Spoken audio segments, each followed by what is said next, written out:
And just like that, we're back. So thank you all for joining the Tampa Bay Breakfast Club this morning. And this morning we have with us Dr. Reginald Howard. He's the author of the new book, You Are the Prayer That You Pray. And he'll be in St. Petersburg this weekend for a book discussion and signing. And today he's joining us to talk about spirituality, prayer, and personal transformation. So welcome, Dr. Howard. How are you? I'm good, and thank you for having me today. Awesome. And before we actually start talking about the book, would you mind telling the listeners a little bit about yourself and what led you to write You Are the Prayer That You Pray? Well, I am a graduate of Clark Atlanta University, grew up here in Atlanta, lived in D.C. for a short stint.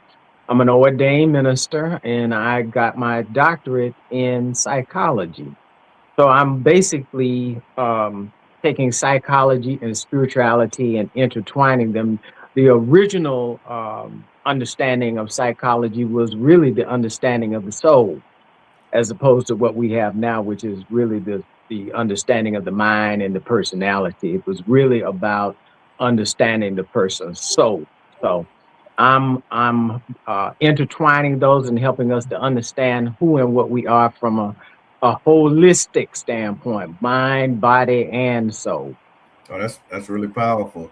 And the title itself is a very powerful title as well. When you say you are the prayer that you pray, what does that actually mean, like in everyday life? Well, prayer, as I have begun to understand it and know it now, is prayer is the ongoing practice of living in alignment with God, or living in alignment with the divine will of God. So it's more than just silently communicating, silently or verbally communicating with God. I'm helping people to understand that prayer encompasses your thoughts, your feelings, your words, and your behaviors. So we have to be aligned in all of those different aspects of our lives in order for our prayers to manifest. And we have a very, very narrow understanding of what prayer really is. So I'm helping to expand it such that we can begin to even know ourselves and even have a more expanded view of God, because we're really not separate and apart from God. See, that's the other thing. You're always communicating with God through your thoughts, through your feelings, through your words, and through your actions. So if any aspect of our being is disjointed or will I say not in alignment with our higher selves, then we're not going to get the answers that we want. And it's not God withholding anything. It's either us, in many cases, it's us believing that we can't have something. Wow. You know, the scripture even goes further to say that it's the Father's good pleasure to give you the kingdom, and that I came that you might have life and that you might have it more abundantly. So I'm really working to expand our awareness of who and what we are, and that the God presence lives in us, through us, and as us. If God is everywhere, then you have to be a representative or a manifestation of the God presence. Right. Q. I'm sitting up here listening now. Why did you see like the need to write this book?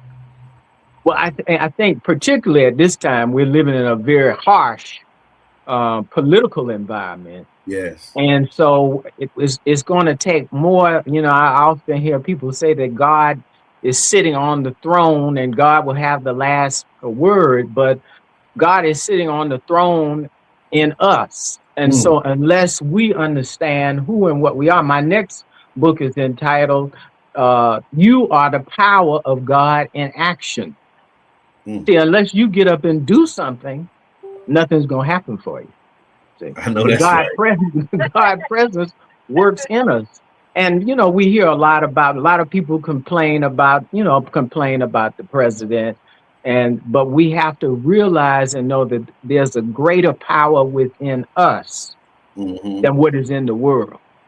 So unless we connect to that, because that's all that our African American ancestors did. Rosa Parks, Harriet Tubman, Martin Luther King, they connected to the God presence within them. And that's what really made them so great. It was their spirituality, them understanding and knowing the God presence within them. That's how they anchored their place in history. We often hear about their accomplishments, but we don't really know what motivated them to do what it is that they did. And I say that it was really related to them understanding and knowing their divine connection to God.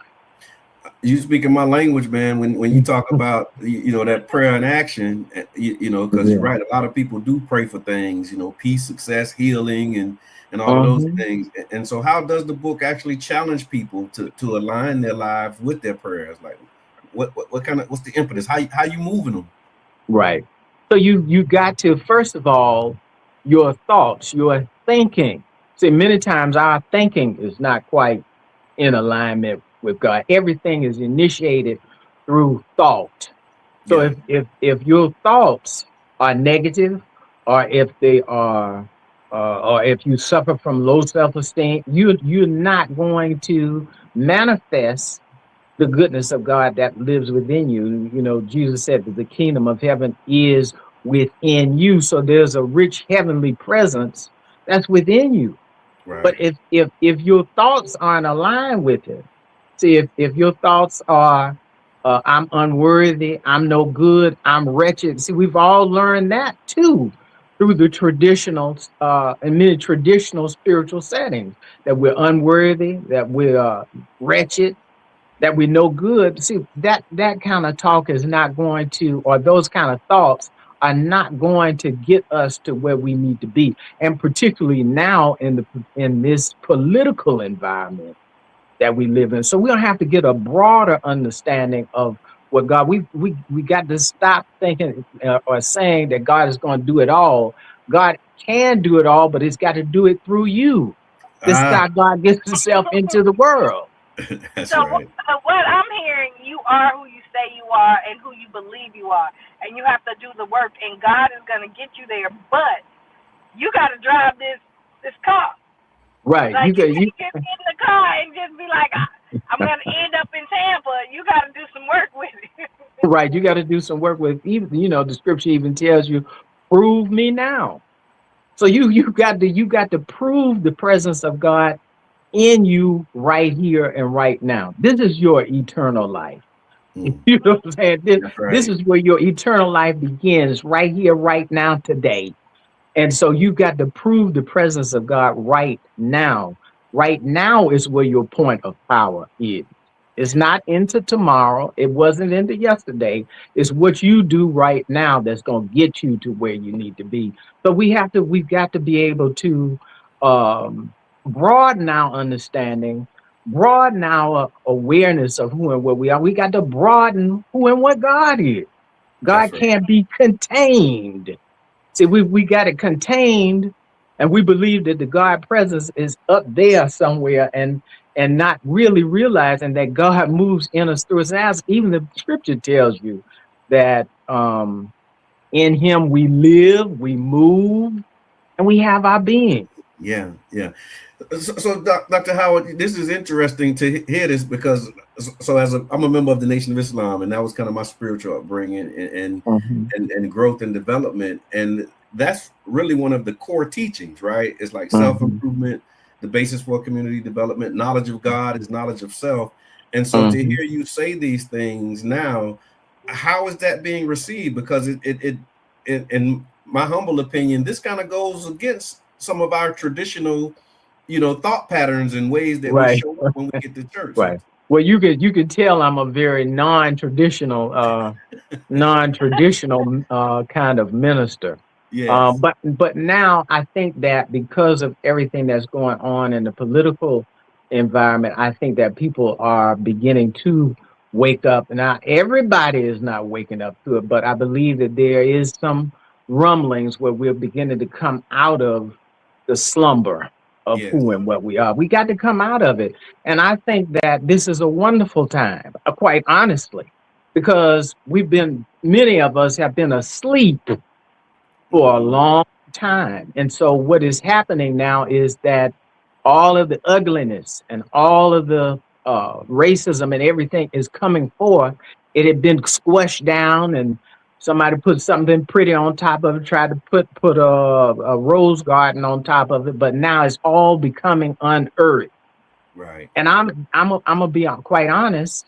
I'm very happy that it's coming forward, because you can only resolve that which you can see and which you understand, which you tell yourself the truth. You can't solve a problem.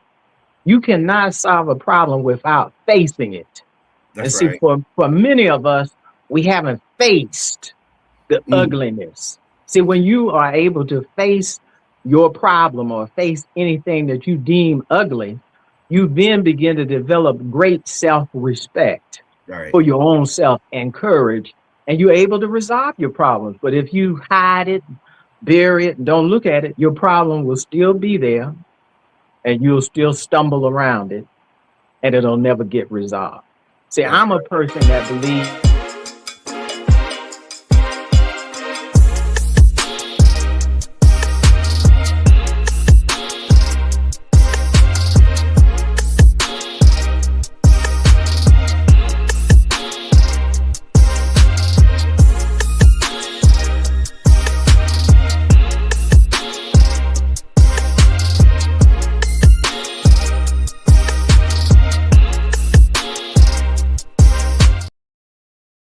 spiritual principles in order to be self-mastered.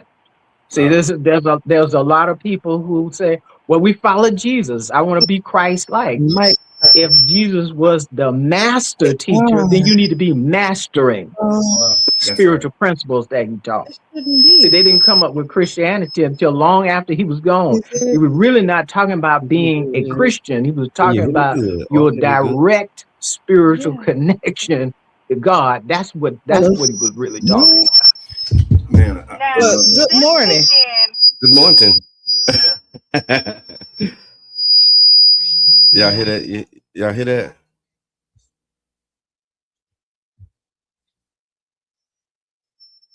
I hear something. Welcome to the Tampa Bay Breakfast Club. Let's just try that. See what the radio audience says. Yeah. Say your name. Welcome to the Tampa Bay Breakfast Club. I'm your brother John. And this is Qiana. And this program is being brought to you as part of the New Image Project at the Community Development and Training Center, aka See That? See That. We'd like to thank y'all for tuning in, helping us to redefine what's cool, because smart is the new gangsta. Baby. And if you don't know, now you know. Now you know. It's a Monday morning. It is. And I guess people be in here on the weekend bothering stuff, because it ain't like we left it. I guess this is a radio station, so everybody got their preferences. Yeah, they got their preferences and traditions. Good morning. What's good? She said, I hear y'all good now. Thank you so much, Tiffany, our off-air production team. We appreciate y'all. So how was your weekend? It was pretty dandy.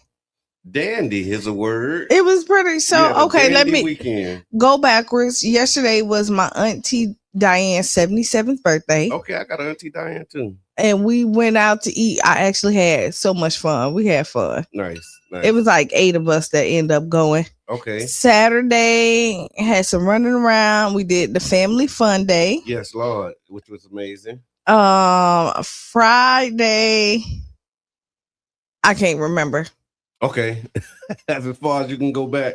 Yeah, 2 days back. I mean, something may jog my... Oh, I know what I did. Friday, I went to Urban. Yeah. Culture Creative. Flat Sober Feelings? Yes, Flat Sober Feelings, which was so dope. Yeah. To get like a nice little vibe, R&B vibe. And so, yeah. Good morning, Miss Davis. See, I knew something would and then even on Saturday, I went to Rhythm at Culture Creative. They had another event there. So Culture Creative kind of like doing the thing. Oh, yeah. It's definitely for the culture. Like, as far as just events that's coming, smaller ones. And so they're targeted for a certain audience. Like, everybody, like, it's definitely a mature crowd or somebody that's trying, just want to hang, but not party. That makes sense.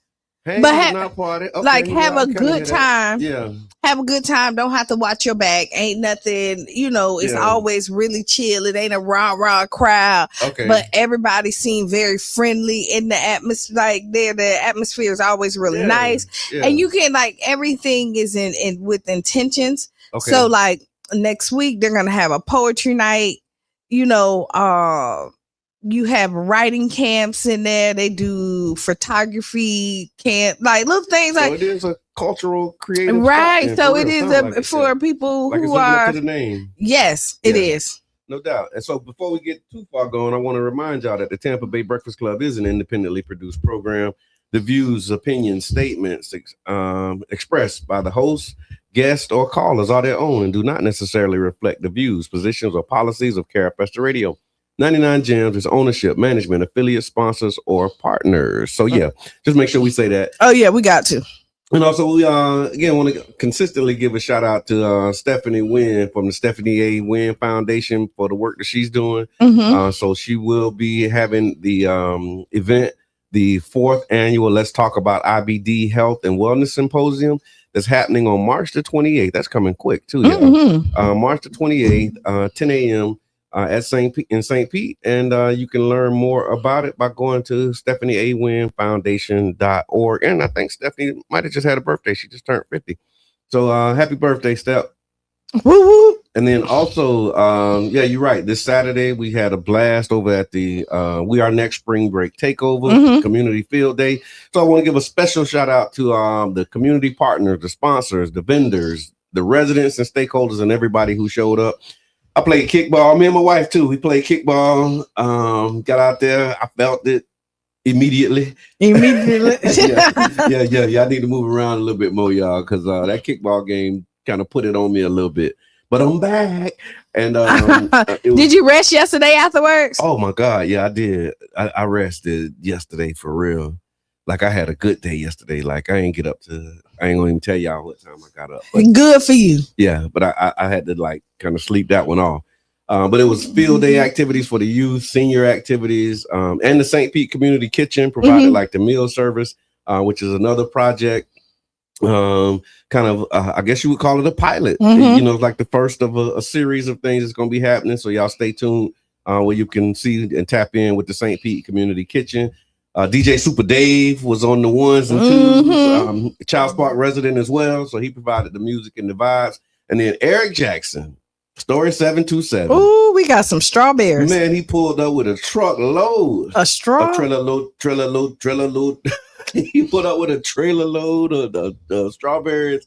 And that was like the highlight for me. Because community doing what community's supposed to do. They're supposed to do. So so thank you to everybody who came out, everybody who showed up.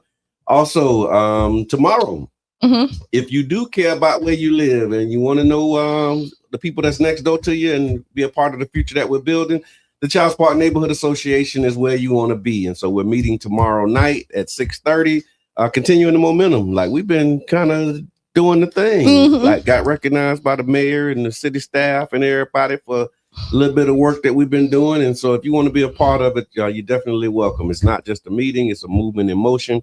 Neighbors working together. So we got some cleanups that's scheduled for April. I think we planning a poetry day in the park. We got the block party coming up on the 27th. And of course, in the summertime, Friday night done right. Let them kids come. Let them kids come to we got some stuff cooking. So if you want to be a part of it, y'all can come out tomorrow night, 6:30 at the Child Spark Rec Center. It's gonna be lit. Yeah. All right. Did you see Jamal Bryant apologized?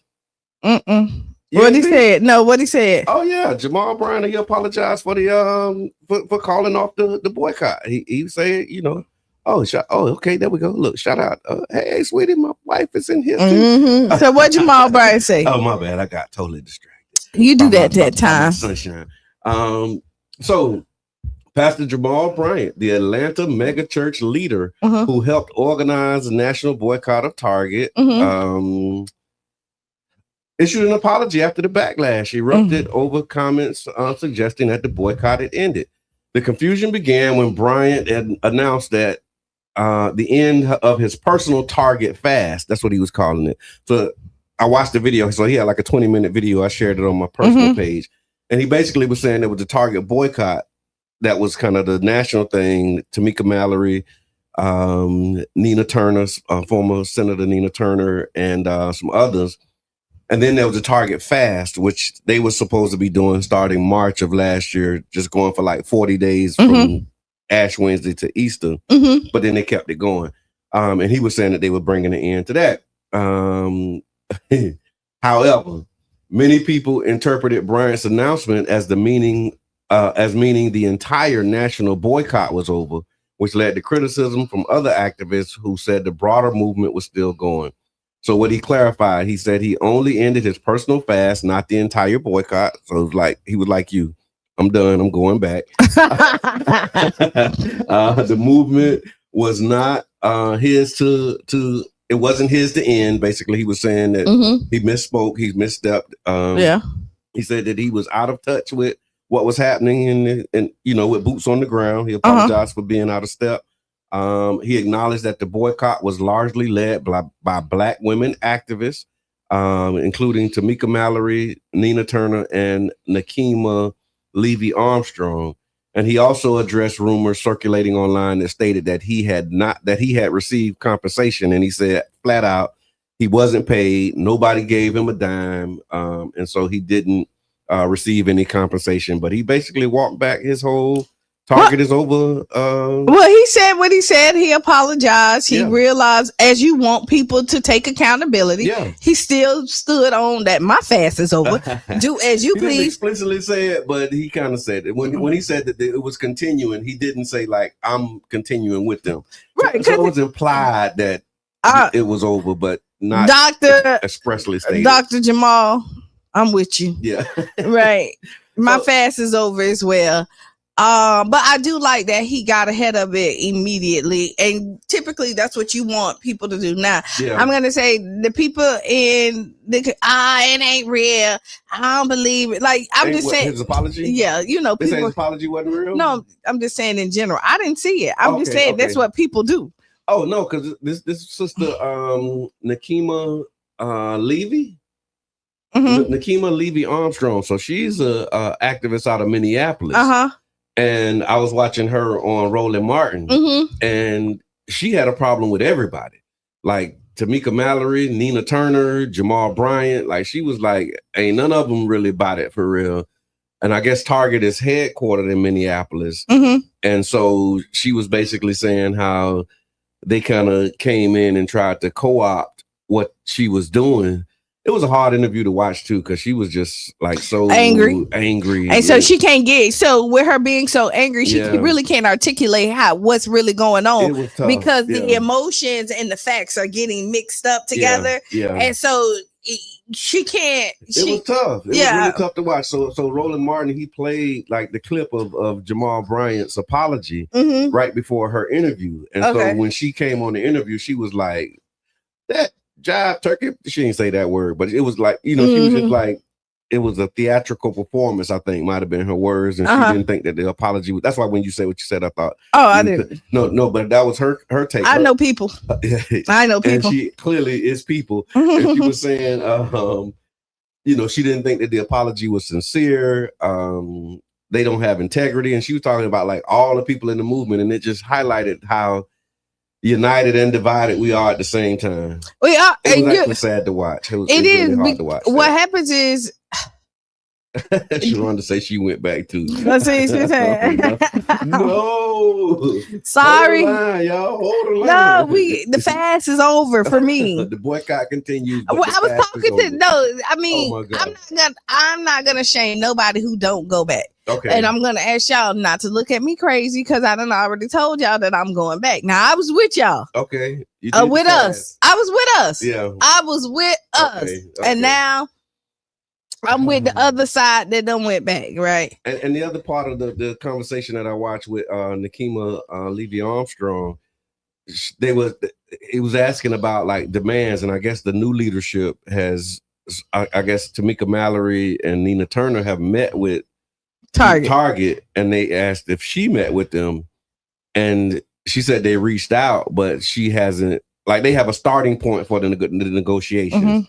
And so she said that the starting point is not where they were starting from. And so it was like, if you're not starting from here, then we don't even need to talk, basically. Okay. Yeah. So one of them asked for what you want, not what you think they'll give you. But she was like, she ain't even interested if they're not starting from a baseline of where they began, because, you know, again, they made a pledge, I think, of like $2 billion in response to George Floyd. Minneapolis is the headquarters. She's an activist in Minneapolis. And so they have a different perspective, I guess, than people around the country on what's happening and then what needs to happen. But is she, so here we go. Is she the spokesperson for Minneapolis? I have no idea. That's what, so you know how, like, be, though. But no, who made her? Like, you know how, like, okay, when people come to you and be like, oh, you're the loudest, so like you're good. Okay, not necessarily. I think she might have been like former NAACP's organizer or something like, I don't know. Exactly. Okay. Yeah. So when I'm saying, and I'm not discrediting her whatsoever. Yeah. But we see where some of those people still, you know. Yeah. I don't want to be disrespectful. So that's why I'm kind of like, yeah, tiptoe. Like, I don't want to go. I'll send you a link and then we can talk about it. Then we'll talk about it, because I really don't want to be disrespectful and be like, you know, that she don't really speak for the people or something like that. Or you know, like, that was her take. Her take was like, these people who came in after it started, I guess they initiated it, and when they initiated it, it kind of took off nationally, and then now people who were not the originators of it are positioning themselves as though they are, and like as though they can end it when they didn't start it. And I guess that was kind of the whole beef with Jamal Bryant. Like, you can't end something that you really didn't start. Right. And I'm so glad he said the target fast. He did start the fast so he can end the fast. Right. He couldn't end the boycott. But and I like it. Merged the two. Yeah. I like it. Take accountability, clear it up, keep it moving. Sister from Minneapolis, I pray and hope that you get what you need. You know, and it is hurtful when you think that you started something and somebody else kind of come and take it and get the shine for what, because you feel like you're not being represented, and then you're not getting the credit for what's so big and major. And so just hearing what you said, she's mad that her name is overshadowed. No, she's always listed and they always shout her out. I think her beef was the fact that they have been negotiating on behalf of the people of Minneapolis, I guess, but not really in line with what the people of Minneapolis really want. But see, this is not a Minneapolis thing. Yeah. Well, I mean, you know, I guess because the headquarters were there. So yeah, you're right. I mean, I'll send you the link so that you can have context and you can. So I can go back into, because we can watch it. Because now that it's nationwide. Yeah. That's like what Roland Martin was trying to say too, but she was like interrupting. She was on one. So that's what I'm saying. Now that it's nationwide, like, and then if you know Roland Martin style, I do. Yeah, you know what I mean. And so, I ain't really too keen on his style either no more. So. And so, again, even though Bryant said he ended the fast, other organizers made it clear that the broader boycott is not officially over. Activists say they will continue pushing Target for accountability and stronger commitments to Black communities. And so, again, he was apologizing for the confusion that he helped for the boycott that he helped to organize. And he did say that he was really trying to just get in front of it because he don't want to be adding to confusion or division. And so let me know, y'all. And he don't want nobody talking about him when he walk in Target. I guess so. And so it's 8 o'clock. We'll take a break, and then after the break, we got a lot cooking. Want to talk about this weather. We got some Would You Rather. We got Desmond Meade step down. We want to talk about that. Okay. And so y'all stick around. We'll be back about 6 or 7 minutes after the hour right here on 99 Jams. The Bird. The Bird.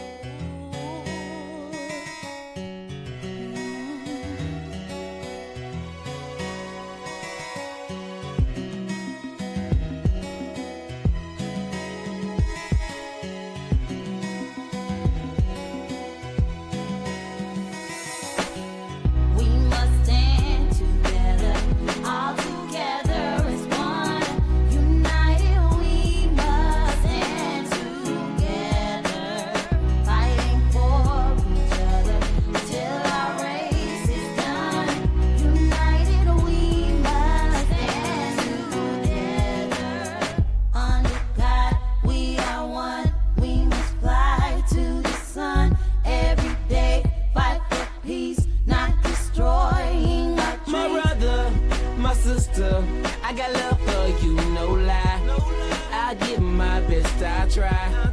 Someday we'll touch the sky. You're an angel, little baby. Wipe all your tears away. I know it's been crazy, but keep your head up high. Foot chase through the projects, dodging foreign objects. Street knowledge, I should've went to college. Odds stacked against me, surviving off instinct. 3 blocks from the precinct.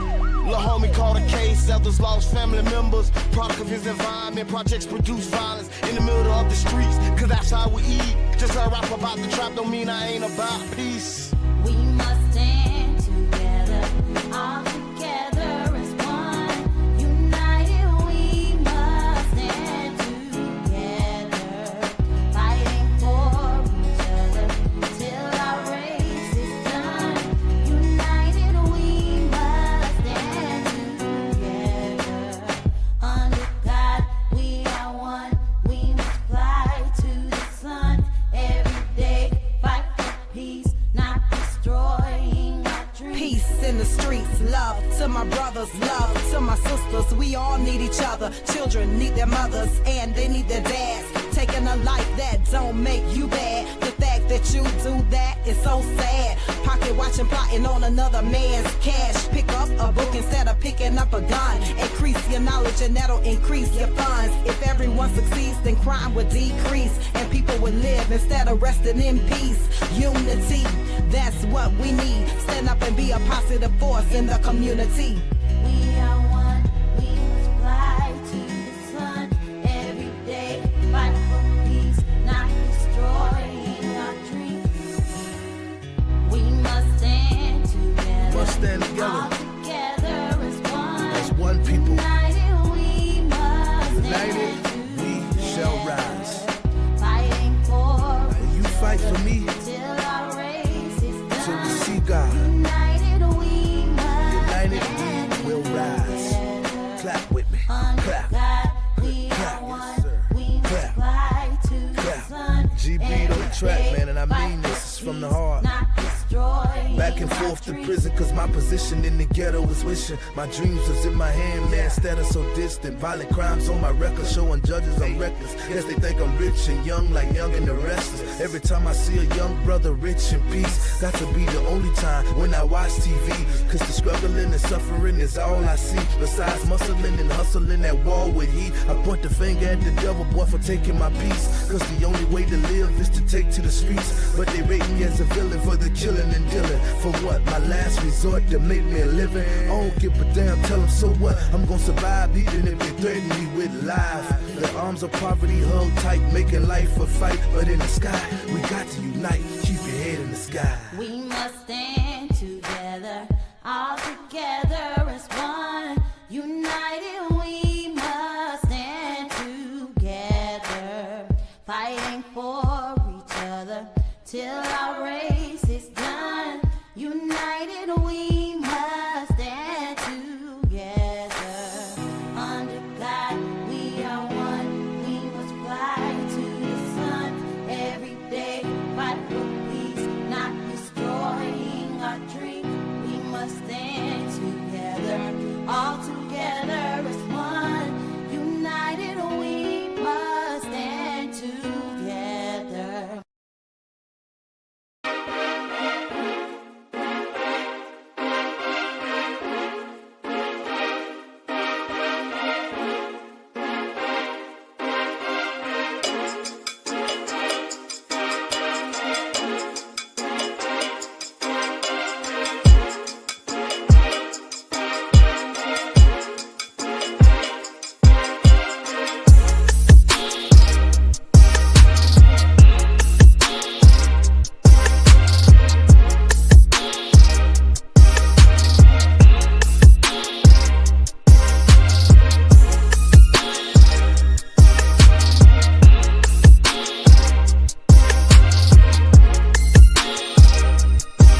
Qiana. And this program is being brought to you as part of the New Image Project of the Community Development and Training Center, aka See That. See That. And we like to thank y'all for tuning in and helping us to redefine what's cool, because smart is the new gangster. Baby. And if you don't know, now you know.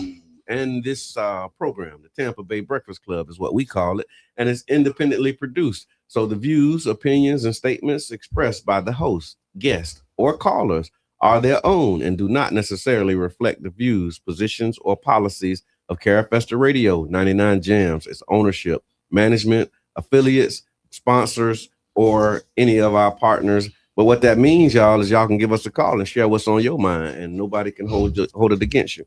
So yeah, give us a call. Before the break, we was talking about Jamal Bryant. He issued this apology for his misstep with the Target fast / boycott. He ended the fast, not the boycott. He ended the fast, not the boycott.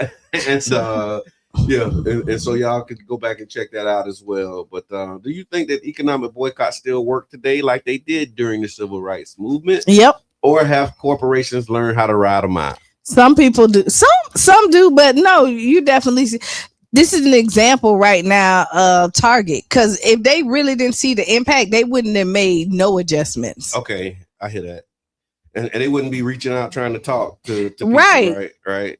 So yeah, y'all put it in the chat. Let us know. Do you think that the economic boycott still worked like they did during the civil rights movement, or have corporations learned just like, we're going to wait you out, we're going to ride you out, we're not going to even? I think some corporates, like you have like the Walmart, right? Okay. Who has positioned themselves that like they really don't have to fold to nobody's demands, because they have put themselves in a position where it's a need and not a want. Okay. So like you can't not go to Walmart. I mean, some people can. They do, the majority. Okay. Because there will be some people, because Walmart was supposed to be on that list. Yeah. You don't really hear them talk. They don't talk about Walmart because Walmart positioned themselves to be there, less expensive. They're a little bit, Yeah. Because Walmart was first on that list before Target. They were. And Amazon was on the list too. Right. And ain't nobody said nothing about Amazon or Walmart. Right. But good. But what we do have is good old Target, that because Target is an easy target. It was. It's a different kind of clientele. Okay. You know what I mean? Like you reading over here, like I ain't really go to Target. Like, Yeah, because I wasn't like a Target, shopper. Right. Either. So it was easy for me to boycott because I. But most people find something at Walmart that they need. Okay. And so we didn't hear, like they didn't push that hard about the Walmart. Right. But do you think they still work? Like, I think so. You think they still? I think so. We just saw it at Snacks. Yeah. At Snacks. Right. Yeah. So when you're looking at it, if we stick together, I think anything's possible. Yeah. Shout out to the Black Money Movement, y'all. So yeah, keep it going. Keep your foot up on the gas. But yeah, I just thought that was interesting that when he apologized, saying that it was over, it wasn't like over. It was just over for him, and what he had going on. And I guess people misunderstood what he was saying. But people don't listen to full interviews either. Like they take snippets. I didn't listen to I just kind of read the headlines and then just kind of went on with that, right? Mm-hmm. So I'm okay with it, because you know how like you have a conversation, you say something and somebody's like, oh no, okay, well then I misspoke. That's not what I meant when I said it. This is kind of so. So Val says the boycott, divest, sanction movement has made a lot of progress with boycotting boycotting companies that support Israel by only picking the worst offenders and using targeted selective economic pressure.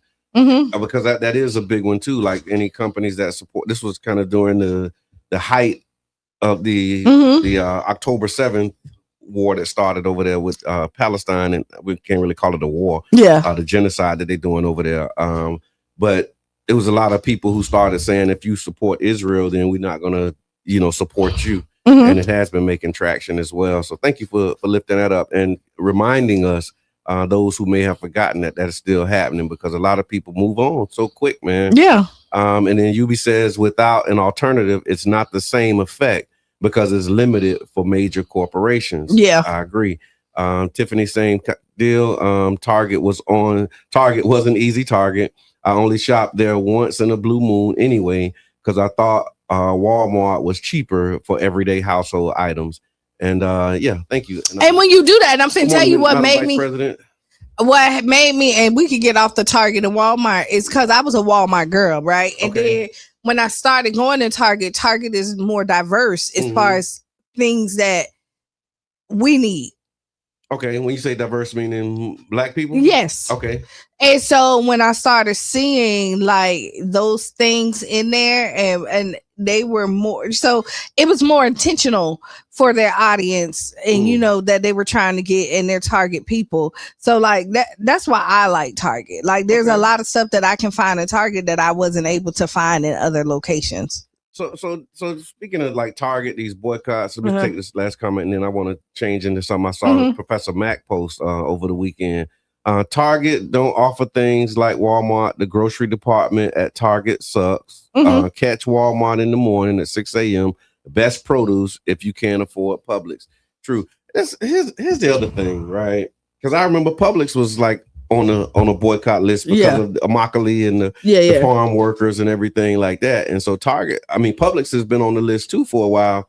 They get on, get off, and they don't really. They get on, get off, get on, get off, get back on, and then get back off. Yeah.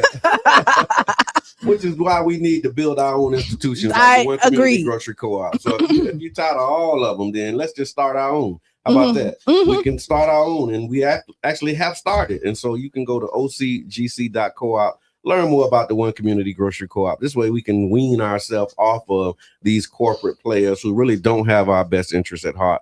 And also we'll be able to provide fresh and healthy food options to our community, as well as the economic development benefits, creating jobs, creating member owners, people who actually own and invest in these places to benefit. And so let's do our own thing, man. Because I mean, clearly we see that none of them really have our best interests at heart. But I won't even say what I was going to say. I want to talk about this thing. So I saw this, it was a post by Professor Mack. Shout out to Brother Donnie, the intellectual gangster. And he was talking about identity politics, right? Okay. And so you hear people talk about identity politics all the time. And usually it's said like it's a bad thing. Like people are dividing the country by talking about race, gender, or culture. But here's the question that we want to put on the table. What if identity, and this is what he put on the table. He was saying, what if identity politics really didn't start with the people that are talking about their identity today? What if it started with the system that decided whose identity would be treated as the default in the first place?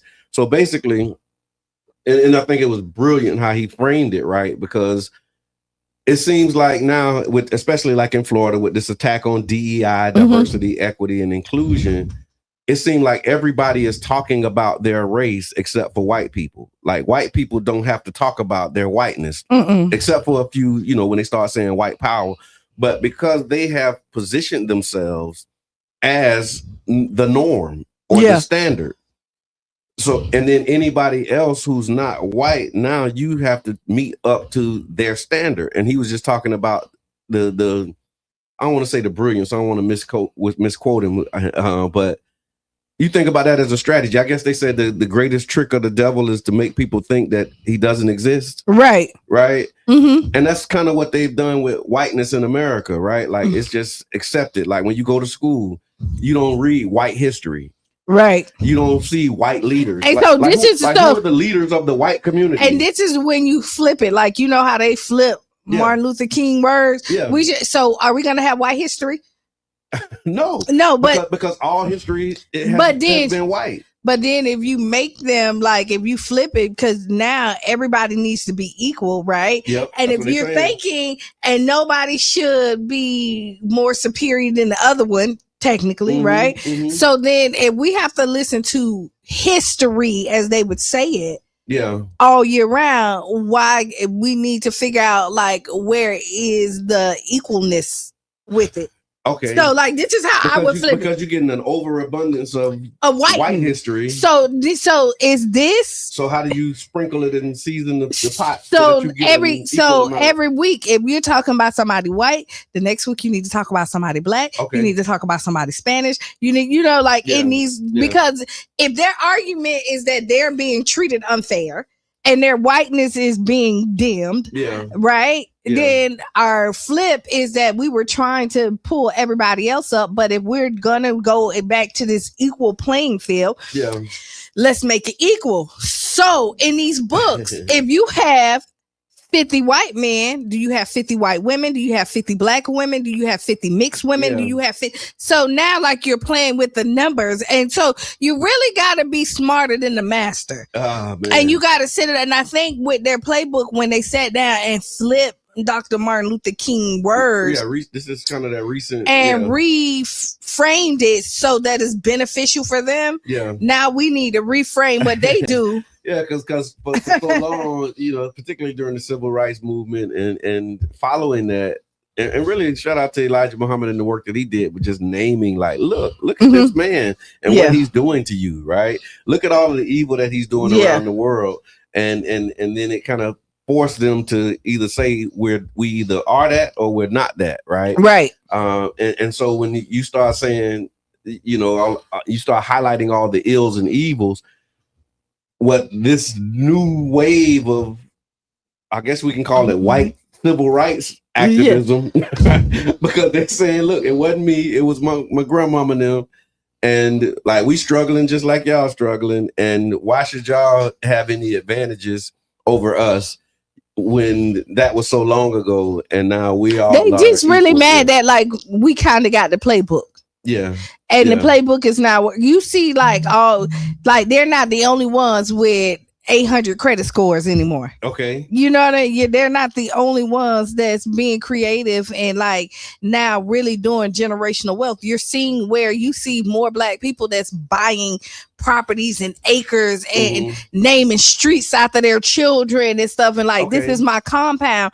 And just to think, if your whiteness don't get you that, how can your blackness get you that? I was thinking about that. Like, what causes them to like want to push back on jealousy, jealousy and greed? Yeah, I mean, that happened. I mean, that was kind of the Rosewood story. That was the Black Wall Street story of they were just envious of the progress that black people were making, and so they come up with ways to try and hinder that and stop them from doing that. And so I want to know what y'all think when you hear, or give us a call when you hear the phrase identity politics. I want to know what that actually means to you.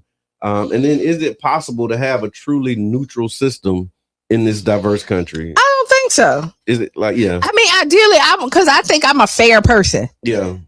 But I really want to make sure that my house is stable. Yeah.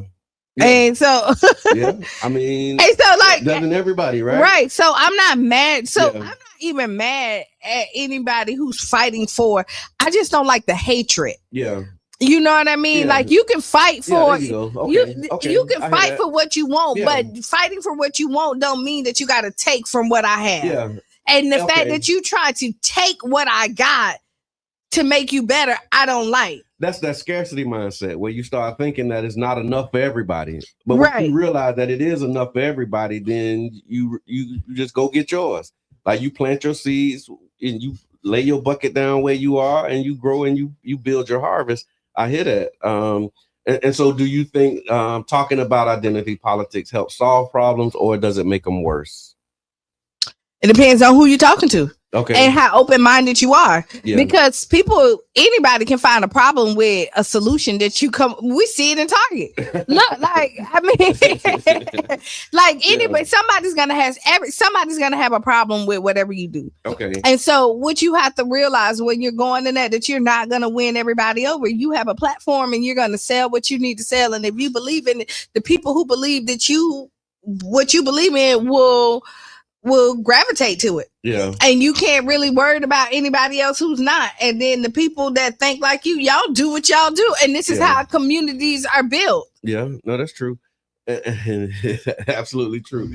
And so another one of the things that came up from Professor Mack's post was he was asking the question about who decides what counts as normal in society, like because again, the superior white folks kind of set the standard, like even with the way we talk, right? Because I know again, Professor Mac, we just got to bring him in one of these mornings. It's spring break. Maybe we can get him in on Wednesday. He might be out the country. Yeah, that's true. He's an international. Him and his wife and the children. And then you see all the boys that got all these scholarships to go everywhere. You're right. But definitely the intellectual games. I love to have this conversation. Good morning, Mama Blue. Because I mean, it was just a great framework for how he was saying, like when they have established what normal is. Mm-hmm. Now everybody else is talking about their identity. They don't have to talk about their identity because they've established themselves as like they are, the basic, thing that everybody else has to get up. Which is so, and this is how it's smoke and mirrors, right? Okay. When you look at it, they're trying to get big hair. Mm-hmm. They want bigger lips. They want big butts. Yeah. Right. Yeah. So again, they're making it that they are the norm, while copying us.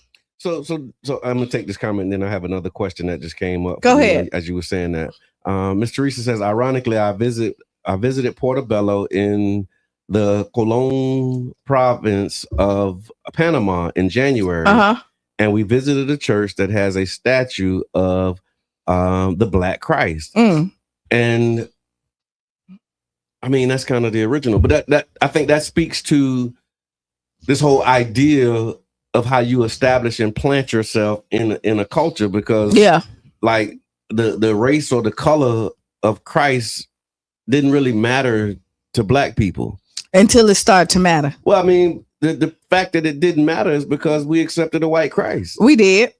But it mattered enough to white people for them to change his color, because we know that he wasn't white. So this goes in. It didn't matter to us; it mattered to them, and it mattered to them so much that they changed it to make him look like them. Gave him back to the people to say, "This is God's son." Because they wanted to make it so.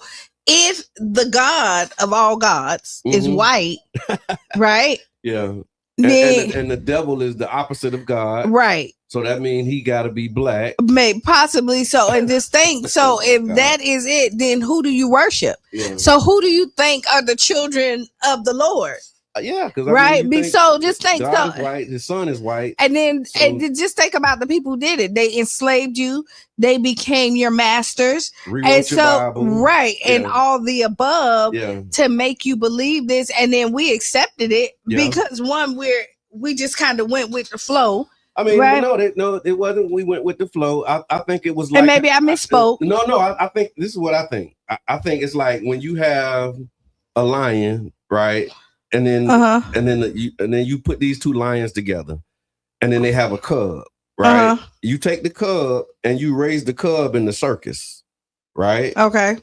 And so now this cub has never been in the jungle. Mm-hmm. So he's raised in the circus, and now this circus lion is jumping through hula hoops. They on fire.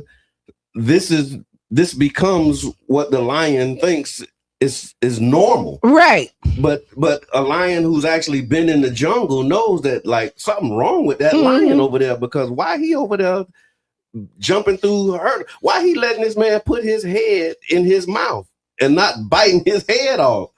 Because they haven't been so. And I think that's what happened to us. Like our parents and our ancestors, like the children of our ancestors were taken away from them and raised and reared by people who took the names, took the language, took the culture, and now they give you this image and say, this is the Lord. Well, you don't know it. You don't know your original language. Yeah. You can barely speak theirs. You know what I'm saying? And then they give you their Bible and their interpretations of things. And then now we see the impact of that for generations and generations. So it's like we the doggone circus lion right now.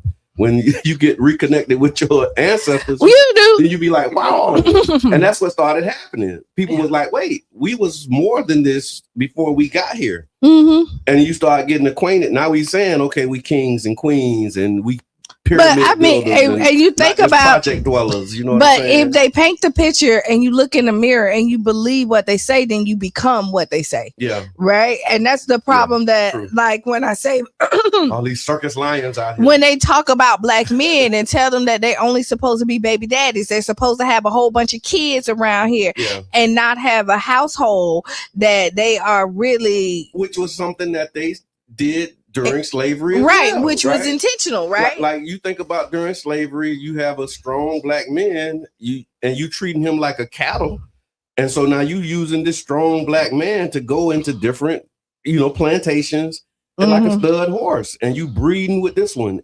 You don't have to take care of the children because that's going to be the product that the master uses. Yeah, you go to another plantation, they use you to breed with this one, breed with this, and so you have that whole impact, and then now. Fast forward 350, 400 years later, that they call them engrams of that, trauma is still in you and you still deal with that, but you can't talk about it because they say, oh, that was so long ago. But no, because then you look at, and we say it how you want to, like the broken homes, right? That you create. They break your homes up and then blame you for living in a broken home. Right. And then now that we're trying to reclaim how it looks and how it should, now they're mad because you see it. Yeah, you can see the product of us being awake and how we're not just going for anything anymore. And now they mad with that doing the backlash. Yeah. So check this out. So I saw this too. I'm gonna get up off of it, but I think it ties in. I saw an article in the Gulfport Gabber where they were talking about the missing history. So in Gulfport, of course, with Fusion 49. We've been engaging with Gulfport a lot more, and they've been kind of wrangling over the Gulfport history. And so it was an interesting conversation that was happening here, talking about history and what gets recorded and what doesn't. And so the article in the Gabber, it says, here's the question that the article was asking: why is there so little written record about racial discrimination in Gulfport's past? That's you start with your research question. And then they started answering. They said the answer isn't that discrimination didn't happen. It says historians and longtime residents say that there's a bigger issue and it was never formally documented. And so basically, this kind of goes back to what Professor Mack was saying. They normalized it in such a way that they just didn't even talk about it. Like it just was what it was. They over here, they ain't supposed to be here getting them out. It's dark. And that's just the norm. That's just normal. Because growing up, it was like, don't go to Gulfport after dark. Understood. Like but it wasn't a written law. It wasn't, and so that's why what I guess they are now pressing the mayor and the current Gulfport council to issue an apology for being a sundown town, but they're saying we never officially had sundown laws, and so and the mayor like, I didn't sign up for this. For real? No, wait, hold on. This is not what I signed up for. But unfortunately, when you're looking at even at Mayor Gulfport. Even though you didn't sign up for it, now that it's here, it's at your doorstep, you need to acknowledge and sit down and have the conversation. And you can't ignore it because you are for all the people there, and you don't have to take full you personally don't have to take full responsibility, but you can acknowledge that a group of people was mistreated. And even if they didn't write it down, you could go back and look how many arrests you have in Gulfport. And that also will tell you. Yeah. Here's what they said. So here's some of the key facts that was lifted up in this article. They said Gulfport has been described historically as a sundown town. That means that Black people were not welcome to remain in the city after dark, often enforced informally through intimidation or warnings rather than written laws. And because it wasn't always written into policy, it rarely appears in the official records. They also said that local media didn't always report the issues. The Gabber, which is one of the city's longtime newspapers, acknowledged that in earlier decades, racial discrimination affecting Black residents often went unreported. The lack of coverage helped to create the perception that nothing happened, because it would happen, but the media in Gulfport wasn't reporting it. They said many stories exist through oral history, which is like us telling our stories right now. Instead of being recorded in the newspaper or in city documents, many experiences were passed down through families and community memory. this creates a challenge today because historians rely heavily on written archives. Yeah. That's kind of somebody wrote about it. Oh man, somebody wrote about it. I'm pointing over here to Mr. Edmond because it's something that he says when he hears this. They say if it's not written down, it didn't happen. Right? Mm-hmm. Like that's on jobs they tell you, if you don't write it down and it didn't happen. This is what they're saying here, because the history was oral and we passed it down, but because it doesn't exist in the written archives, they don't see a need to apologize or acknowledge it, because if it's not written down, then it didn't happen. They said the community is now debating how to address the past. Residents and leaders are asking questions like, should Gulfport formally acknowledge its sundown history? Should the city collect oral histories from longtime residents? And what does accountability look like decades later? And the thing is, I'm not. So what are we asking for from Gulfport? Yeah, that's really it. Like, what are we like? So once you know, like, because I don't know what the ask is it just the acknowledgement, right? I do, Miss Teresa. Thank you for that. Miss Teresa asked, she said, Brother John, do you remember when we sat down with Yolanda Roman and Margaret Tober at Stella's and talked about the racial history of Gulfport when Yolanda was city council in Gulfport? I do remember that. And Miss Teresa, to answer your question, we did talk about Jamal Bryant like at the beginning. Yeah, we did. You got to tap in early. So with this Gulfport history, you're right. Like, what is the solve? What is being asked? And how do you move forward to really bring about healing and true reconciliation? You know what I'm saying? And so but that's definitely, we got a caller. Let's see. I can't. Happening. I really need my glasses, y'all. Okay. Hello, caller. Introduce yourself. What's up? This King Jamal. What's happening? Hey, King Jamal. So I hear y'all keep saying was. How about still is? Thank you. Definitely a guard for St. P. Beach. Yeah. Which still is a sundown town. Worked at Trade Winds for 7-8 years. Well documented the harassment that I had on the beach, with them knowing that I worked on the beach. Wow. I just took my wife for her birthday, Hotel Zamora, and I'm strategically going right there as soon as the first entrance on the beach, because I don't want to deal with the sheriff. We go into the room. Guess what? As soon as we cross the bridge, the sheriff is following us, and I'm less than 100 yards into St. P. Beach. They're already on us. Wow. Because they see black people in the car. Wow. So, no, let's not say was. It still is. So they don't have to acknowledge it. Let's just address it for what it is, because it's still happening. That's right now. That's right. No, I appreciate that. Thank you, King Jeff, for calling in. He kind of right, and he kind of right. Yeah, he's spot on. He is spot on, because they'll still get you. So there are some cities. Yeah. So you got Gulfport, Kenneth City. Oh, if you go to Kenneth City, that's a possibility that like these sundown that towns, you still gonna. Yeah. Like that's one of their biggest revenue sources is pulling black people over. and you're right, because I remember avoiding Gulfport to get to the beach. Mm-hmm. You know what I'm saying? And y'all probably heard me tell my story before. That was the first time I got a ticket. I was on a bicycle riding my bike through Gulfport while black. Like I ain't do nothing. It was daytime, and they said I didn't have a light on my bike, and it was in the daytime. Wow! But they pulled me over, and I mean, I was riding dirty, but that's beside the point. Because that ain't what they pulled you over for. They pulled me over for. They ain't know that. But it was just crazy that like I literally got pulled and stopped on the bike for no other reason than just being black in Gulfport. And then they gave me a warning. No, they gave me a ticket, and they gave me and my cousin a ticket. And I handled mine. He didn't handle his. And I think that ticket sent him down a whole different path, because I don't think he paid it or something happened. But like I remember later on talking to him about it, and that ticket started him down a journey and an engagement with the doggone system that was not favorable. And so if you're just tuning in, y'all, you listen to the Tampa Bay Breakfast Club. We talked earlier about Jamal Bryant, his apology.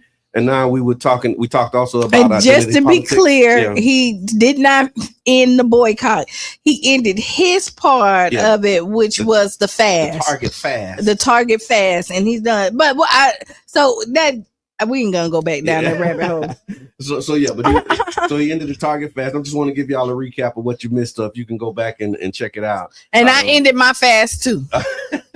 And we talked about identity politics, who decides what's normal, and then we got into some of this Gulfport history that they're currently debating on how to address it. Like they're really trying to reconcile what they need to do to acknowledge and address the sundown town history, because they were saying that the history is not documented, and King Jab brilliantly called in and acknowledged the fact that it's not old history.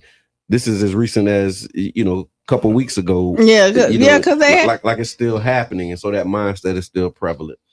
Something that I saw too, just talk about a little bit of politics, was I saw that the Florida House property tax proposals have stalled because they don't have support in the Florida Senate.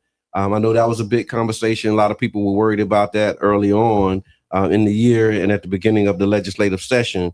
And it looks like, it doesn't look like, I should say, that things are going to be changing anytime soon, at least not coming out of this session, based upon this article that I read. And so they said several aggressive property tax proposals that were pushed by the Florida House in 2026's legislative session have effectively stalled because the Senate showed little interest in moving them forward. That means that major tax changes many homeowners were hearing about will not move forward this year, and at least not in their current form.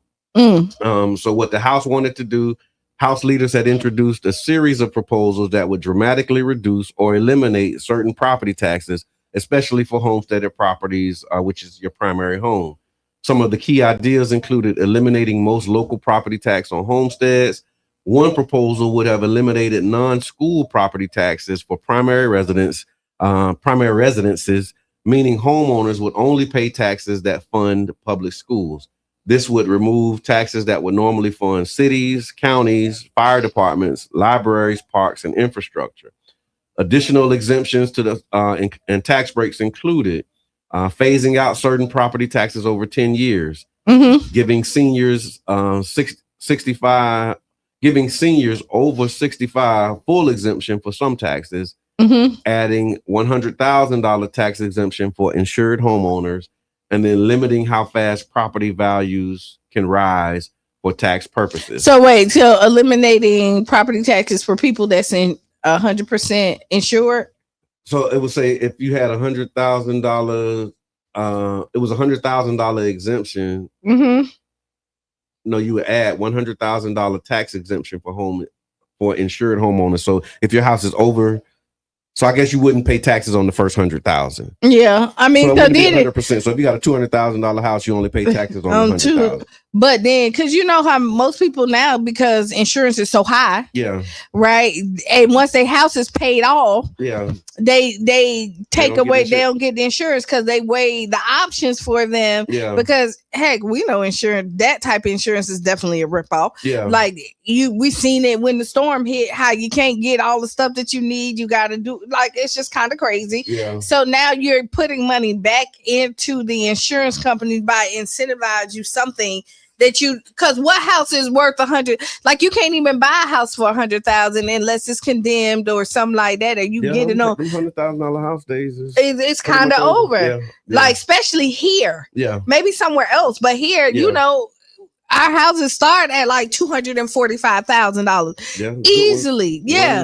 170, 180. Well, you seen 170, 180 at? I haven't seen it. What? One bedroom with no central air. So you got a shack with you got a studio apartment. A studio apartment. Behind it for the land. Because the house ain't really no good. But they still it's a few and far between. Yeah, that's all I'm saying. And what they said, the reason that it collapsed, they said the main reason was that the Florida Senate was not on board with the proposals. Senate leaders raised concerns about the massive revenue loss for local governments, which rely heavily on property taxes. Can I say what? You know what I think? The people that read saw that it wasn't a benefit for them. Okay. In general, like they wasn't, and they said no.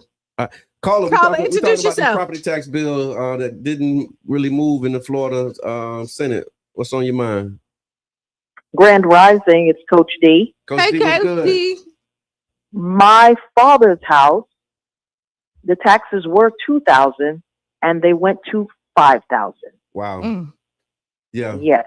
Oh yeah. His house is paid off, and I told my family, we can make whatever decision we want on that house. That house is in disrepair, and how much are we going to sink into that thing? Well, that's the you know. So I guess the reason that the taxes went up is because the property value went up, right? In the air. But the house is in disrepair. I mean, how much are we going to sink into that house is the question. Let's talk offline because we're trying to keep these houses. Yeah. Let's talk offline.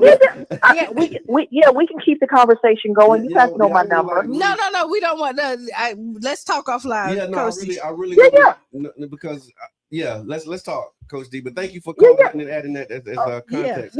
Yeah. Because, I mean, that's what families are facing. That's what families are facing in these conversations. But so now that you said it, thank you. But let's take that. But we do see that people are coming in, getting these houses for the property taxes, and because we don't see and not saying that you don't see the benefit, but again, financially, a lot of times we don't have the money to invest in to take it where it needs to go. And that's what I'm saying. There's enough smart people in our community who are making these types of investments. There's a lot of resources like like what Mo did with the thing, like how to keep your home, and and that's coming back up. There's so many opportunities. I think there's another one coming up with the realtors, with Tamisha Darling and the work that she's doing to help us understand there are ways to navigate this. And you got your Freddie Simmons, who on the building side. The building side, you have Joanne Nesbitt. Her the Nesbitts, they're doing their side of it. So there's definitely resources that we can do that can keep it in our community, because a lot of times we come in and we don't trust us.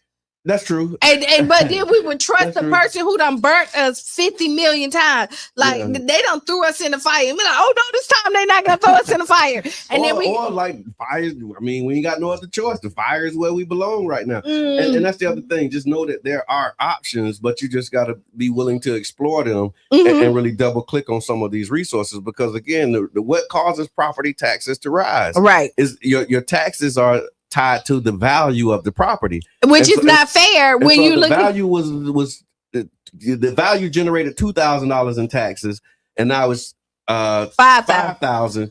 That's saying something about the value of that property and the neighborhood that you're now in. Come on, man. So you're looking at your father's house, or it doesn't look too good, but the house next door is a $5 million house, because you see, you got $1 million houses that's popping up. And to the point that Coach D was making too, like she's right. Like, these are decisions that families are making. You know what I'm saying? Because it's like, okay, we know that the house is what we call raggly. She said disrepair. We call them raggly, right? So you got a raggly house. Nobody really has the resources to continue to put into the house, into the property. And so now, when you get these phone calls, because they beating your door down, they have the resources. So they calling, sell me this raggly house. I got you. I got you. And they even sending checks now. Yeah, they do. That's your already made check. It looks so good. But then they say this is not to be check cash. So what do they know that we don't? Because that property that you saying, okay, it's a regular house, they saying, well, give it to me, I'll do something with it. And then you see 6 months later, you riding by and it's a different situation. So it's like, let's tap into these resources. We're going to highlight those options and opportunities. But again, another part of the reason that they were saying that this bill collapsed and why it didn't make it through was because the Senate, those in the Senate, they said that they pointed out that Florida has 67 counties and they all have different financial needs. And so making a statewide property tax overhaul, they called it risky, because if you do it for, like, everybody has different ways that it wasn't beneficial for the they got to go back home. The senators got to go back home, and they're mindful. Like, look, when I get back to my county, they're not gonna be happy. Yeah. And so without Senate approval, these proposals could not move forward. And then we want to talk about what's next. Caller, introduce yourself. Oh, it's just me, just you. Hey, just you. Go ahead. Talk to me, you. What's happening, man?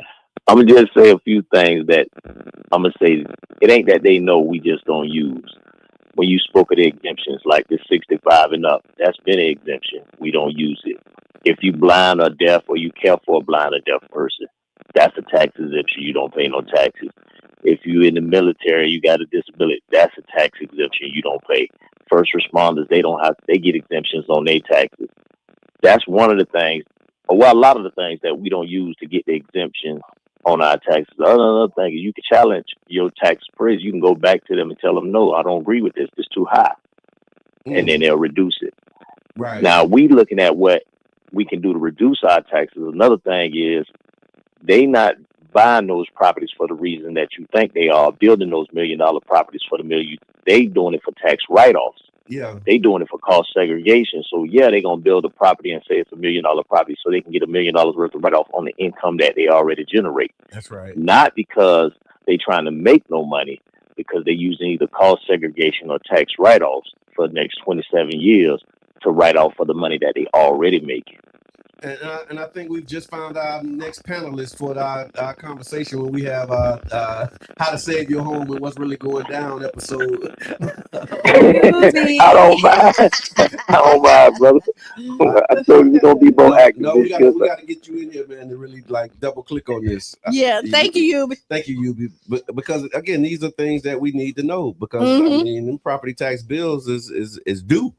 And there's ways to reduce those bills, and you're right. Like there are certain exemptions that we don't explore.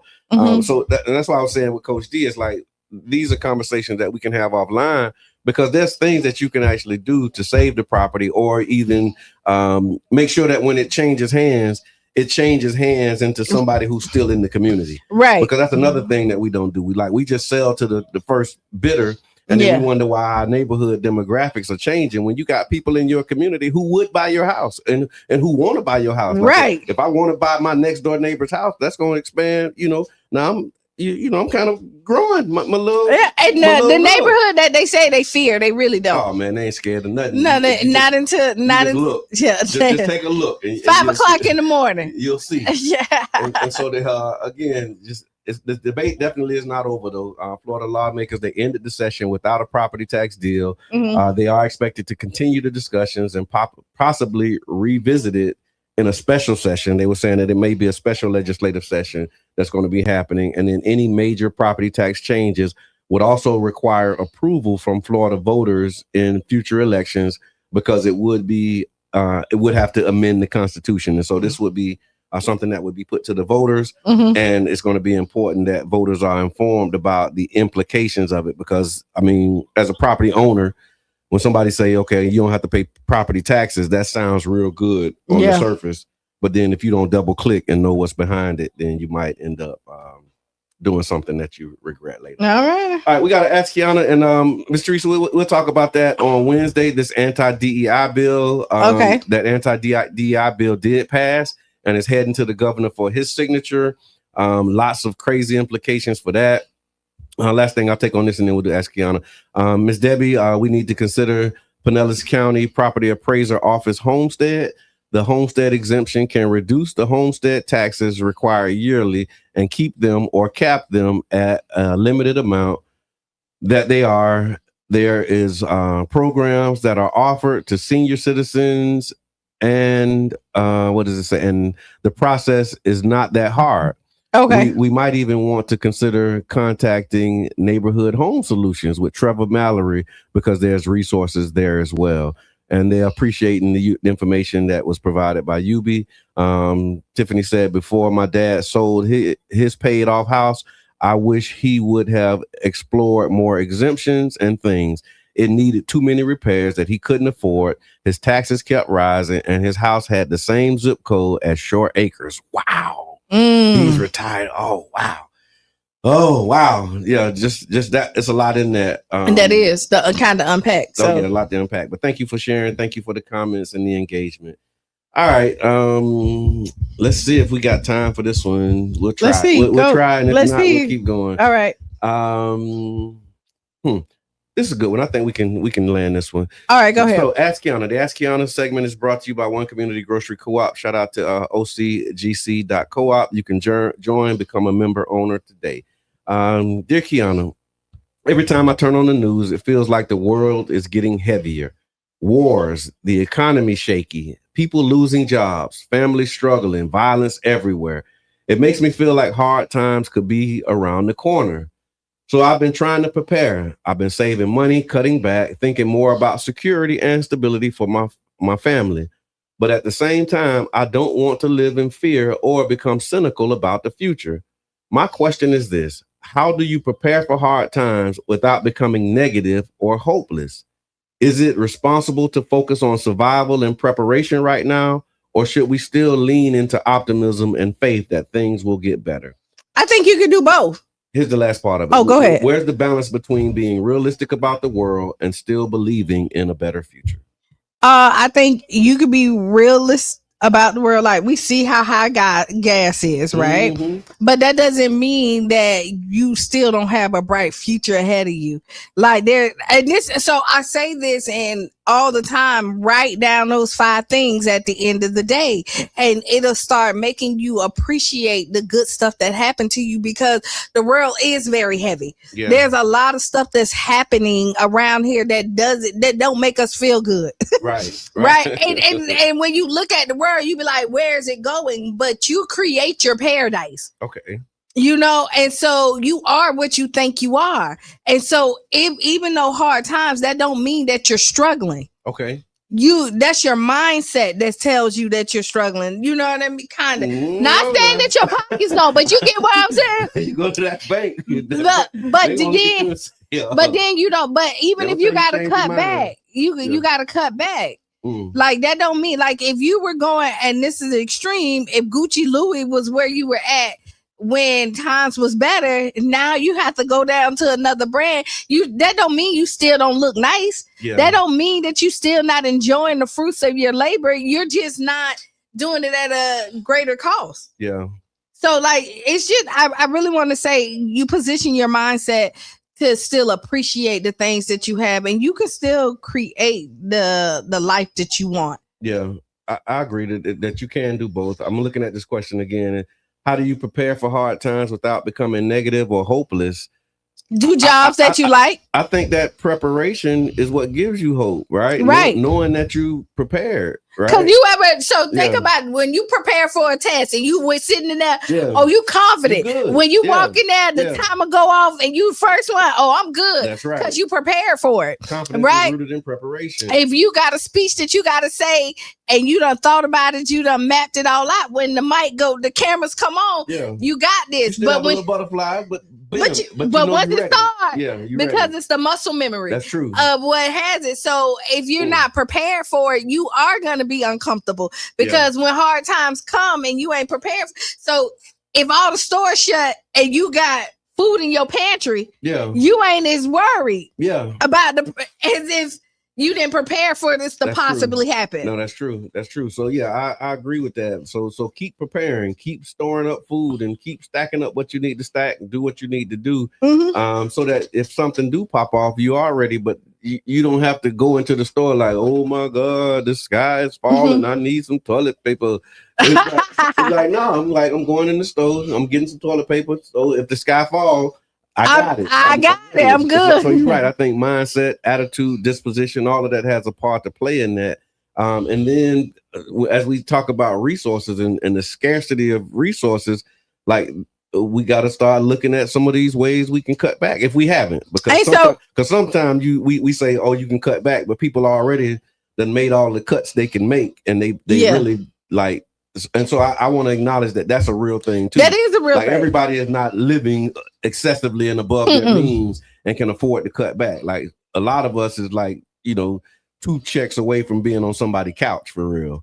And so I definitely want to acknowledge that. And I think that's when we start talking about community, and we start looking at pooling resources. We start looking at leveraging the support of your neighbors. And when you look at that, family, friends, like that's really what tapping into the network. You got to tap into your network because when you cut all the fat at your house, now you look at where else can I pull resources from. So like if you say, hey, I don't drive that much, but now you can figure out how to carpool. Yeah. Like your household and you carpool instead of you spending $30, a week for you to drive. Now you you're spending 10 because y'all carpooling and everybody putting $10 into the one car that you're doing because now you're using your neighbor and your village and hard times make you start to depend on your village. And I think that's what we're missing a lot of times. I know my neighbors, but a lot of people don't know their neighbors. And I think the other part of what you were saying before you got into the neighbor piece, like I totally unite with that. That's why we're doing the block party so that people can come outside, get to know their neighbors. I think the other piece of that too is like once you start making those cuts, you got to apply the discipline. When we talked about discipline and being an example of discipline, because what happens is once you start, like in your example, right? If it was $30 and now you paying 10, you got to know that $20 is now going somewhere, and it's not just leftover money. Yeah, like I paid $20, so and that's the intent. So I'm finna go buy me an extra wine cooler this week. That sounds real good, right? But no, that's not what you're doing it for. You're saving the $20. It's hard to see that $20. Like you know that I was paying 30, now I'm paying 10, but it's hard to see that 20. Like it's hard, like you don't really just like, oh, here's the extra 20 that I was keeping because things are moving, things are happening, like, and that's where we start looking at like, but it's intentional, and it has to be intentional, and then being intentional with how you manage the things that you have. That's another piece of it, like really managing our resources because right now we just hand over fist. It come in, they've been calling, so you give it to them. Or you're not picking up them calls, and when you finally get something where you can answer the call, you give them a little bit. And I know how we be moving, and so we can easily say, I save $20. Man, you don't see that $20. No, you don't. But if you stack it properly, it takes a discipline and structure to allow you to actually. So and just do the math. If you say $20 a week and just put it up, that's $80 a month. But you gotta and then at the end of the year, it don't seem like a lot, but it is. Yeah. So you know what? The solution is simple, but the work is hard. We've come to the end of this ride. And so we want to thank y'all. Again, I want to remind you, if you are interested in building your community, making your community a safe and decent place to live, connecting with neighbors and really about that life, Child Park Neighborhood Association is a place for you. We're meeting tomorrow at the Child Park Recreation Center at 6:30. Put it on your calendar. You can move something if you have to, because our neighborhoods don't improve by accident. They don't. They improve on purpose. And so thank you to the people who have consistently showed up, those who are doing the work. I appreciate it. And then, I ain't gonna even read that because that'll take me on a tangent. We got you on Monday. We got you on Wednesday. We got you on Wednesday. Naming the realities of what we're facing. Final thoughts, Q. Be the change you want to be or see. Again, write down those 5 things that make you feel good, giggle. I said it a little bit earlier today. A lot of times we focus on what happened bad and we forget all the goodness that happened to us. And just appreciate life. And you know who's up next? Sister Hugh. Make you lose your shoes and shout all around the house. This has been the Tampa Bay Breakfast Club. I'm your brother John. And this is Qiana. And we out. Bing.